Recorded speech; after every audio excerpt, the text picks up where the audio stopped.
Жапониялык Шоджи Маримото мындай билдирүү таратат. Арендага адам берилет. Дүкөнгө жалгыз баруу кыйын болуп жатабы?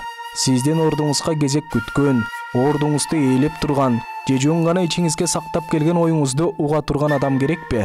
Мен ушул сыяктуу жеңил жумуштарды гана аткарам. Билдирүү жарыяланар замат Шоджини ижарага алгандар пайда болот.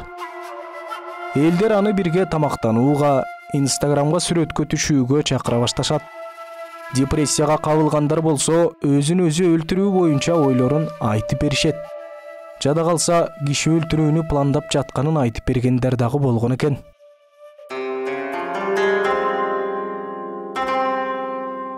Шоджи кардарларынын арманын кунт куюп угат. Алардын көз карашын сындабай, өзүнүн пикирин айтпай, жеңил гана жооп кайтарып турган. Мындан тышкары ал кеңеш айтпайт, сунуш бербейт жана мактабайт. Кызматы үчүн $100 алган Шоджи күнүнө 3-4 кардар менен баарлашууга жетишет. Мен аларга дос же тааныш эмесмин.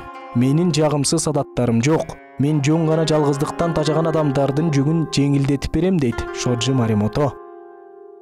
Бул жигитке болгон суроо талап боюнча сиз кандай деп ойлойсуз? Каналга катталып, пикириңизди жазыңыз.